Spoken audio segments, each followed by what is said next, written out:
Bom, gente, aqui é o Lucas e hoje eu decidi fazer um vídeo sobre a defesa bíblica do aniquilacionismo, que vai ser, na verdade, um resumo, bem resumido, sobre o meu livro sobre o tema, que se chama A Verdade sobre o Inferno. Bom, hoje dessa vez eu decidi fazer um arquivo de PowerPoint para passar os slides. O aniquilacionismo é uma doutrina que está todo mundo criticando sempre, mas pouca gente entende aquilo que critica. Então, pelo menos depois de ver esse vídeo, as pessoas que criticam vão poder saber o que estão criticando. E, para começar, a gente vai citar alguns teólogos aniquilacionistas, porque muita gente por aí anda dizendo que essa é uma doutrina heterodoxa, uma doutrina herética, uma doutrina que nenhum teólogo ortodoxo ou teólogo sério defende. E tem os aí mais desinformados ainda que afirmam que essa doutrina surgiu com Ellen White, com a Igreja Adventista. Então, para você ver como que tem gente desinformada por aí. Então, a gente vai passar aqui alguns teólogos que não são nem testemunhas de Jeová, nem adventistas do sétimo dia, pelo contrário, são teólogos ortodoxos e que eles defendem a doutrina aniquilacionista, já escreveram sobre isso em livros e tudo mais. A gente vai começar aqui vou fazer uma rápida descrição deles, eu não vou me alongar muito.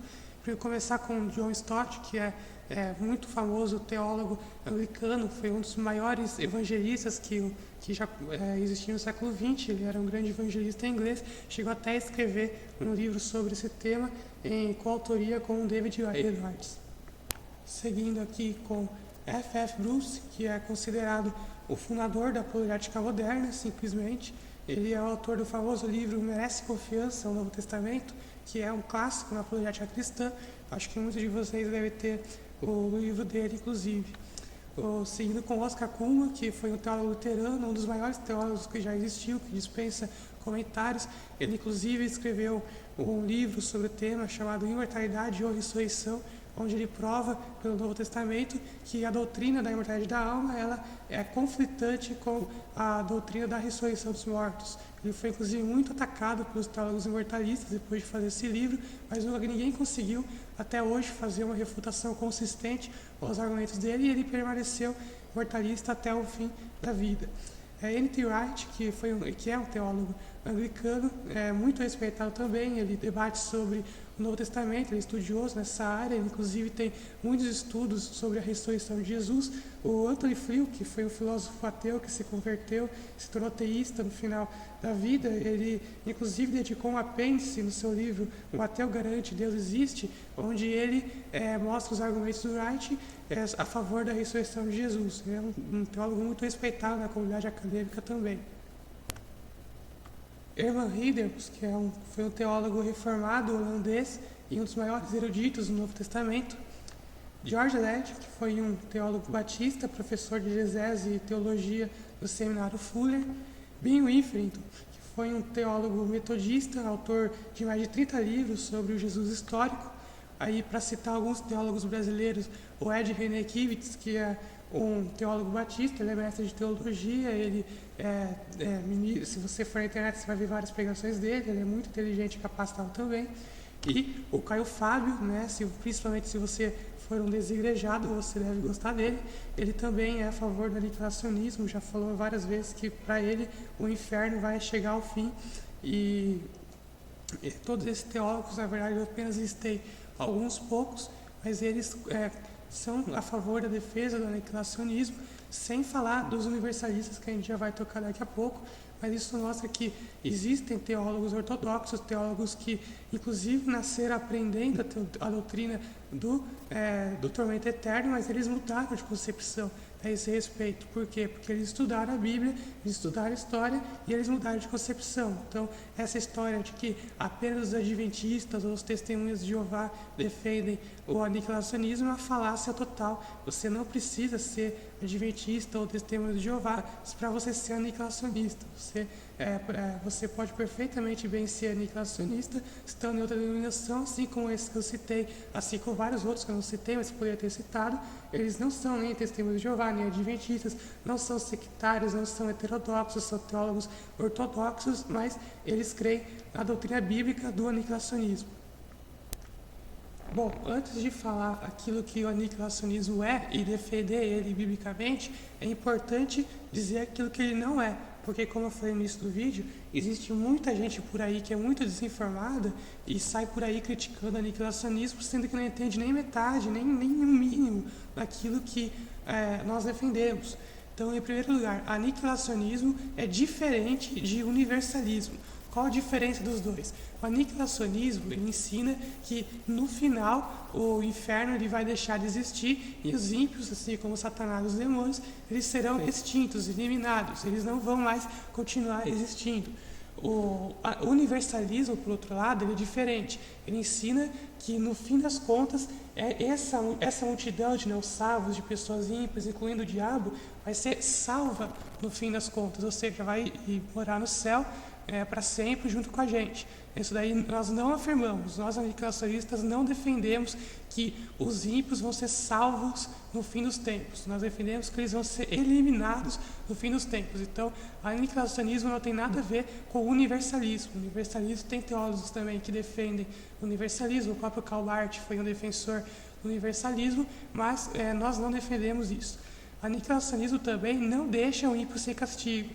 Essa é uma falácia que eu venho acompanhando há anos na internet. Está cheio de gente por aí dizendo que na doutrina aniquilacionista há uma ressurreição sem propósito, ou seja, o ímpio ele ressuscita e logo depois ele é aniquilado, ou seja, na verdade ele ressuscita para nada e que não existe castigo para os ímpios nessa visão deles, ou seja, para eles nós defendemos que o ímpio ele não tem nenhum problema se ele pecar, porque no fim das contas ele não vai ter que pagar por aquilo que ele fez. Isso daí nenhum aniquilacionista defende. Nós defendemos que os ímpios eles serão sim castigados, só que pelo tanto proporcional aos pecados deles, não eternamente. Nós não dizemos que o ímpio vai ficar sem castigo. Nós não dizemos que Deus vai ressuscitar o ímpio para nada, sem nenhum propósito. Deus vai ressuscitar o ímpio para que então ele pague pelo pecado dele no Geena e então finalmente ele seja aniquilado. Mas os ímpios não vão ficar sem serem castigados. Se Deus deixasse os ímpios sem castigo, aí de fato teria justificativa a alegação deles de que isso seria injusto. Mas o castigo ele existe.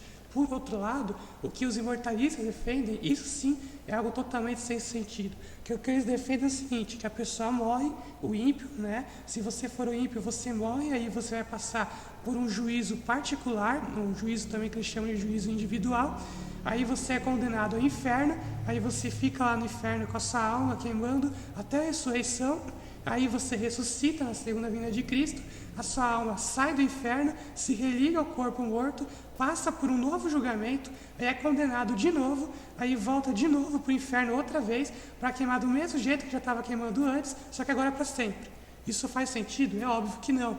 A doutrina moitarista ela é muito mais compatível com os dados bíblicos acerca da ressurreição e do juízo. Os aniquilacionistas também não negam a existência do inferno, desde que ele seja entendido corretamente. Nós falamos que o inferno não existe naquele sentido popular do termo inferno. Qual o sentido popular? O sentido popular de inferno é um lugar que já existe nesse presente momento, onde tem as pessoas ímpias são lançadas ali dentro para serem atormentadas pelo capeta com aquele tridente dele, onde ele vai atormentando, estilo comédia de Dante, né, até a ressurreição, e depois da ressurreição as pessoas voltam para o inferno e continuam queimando, e é assim para sempre. Ou seja, esse tipo de inferno medieval, esse tipo de inferno nós realmente negamos a existência, mas nós temos a existência do inferno bíblico, ou seja, uma concepção realista e bíblica do inferno, que biblicamente falando é o Geena. A Bíblia tem várias palavras no grego para falar sobre isso. Os imortalistas eles entendem que a palavra Hades ela se aplica ao inferno. Nós entendemos que o Hades é uma espécie de sepultura coletiva comum da humanidade, e não o inferno. E da mesma forma, nós entendemos que o Geena, esse sim é o local de condenação proporcional pelos pecados. Esse local ele vai ser extinto quando Deus tornar novas todas as coisas. Então, existe sim o inferno, só que, repito, esse inferno não tem nada a ver com a concepção popular sobre o inferno, com aquela concepção popularizada pela igreja romana, pela igreja medieval, até pelo próprio protestantismo. Você não vai ver esse tipo de inferno na Bíblia. O que você vai ver é um local de condenação chamado Geena, onde depois da ressurreição e do juízo, aquelas pessoas ímpias vão ser lançadas para pagarem pelo tanto proporcional dos pecados delas. O aniquilacionismo também não é uma invenção recente, como muita gente diz, né? Tem muita gente por aí que nunca leu um único livro de patrística na vida, nunca leu uma obra judaica, nunca leu uma obra apócrifa, nunca leu nada da vida. E saem por aí dizendo que o aniquilacionismo ele foi inventado no século XVIII, que surgiu com os adventistas, que surgiu com os testemunhos de Jeová. Eles começam a inventar um monte de abobrinha que sabe-se lá de onde que eles tiraram essas ideias. Eles, na verdade, são obrigados a mentir, a falsificar informações para passar uma falsa ideia de que o aniquilacionismo ele é novo e anti-histórico. A gente vai ver aqui que a realidade dos fatos mostra exatamente o contrário.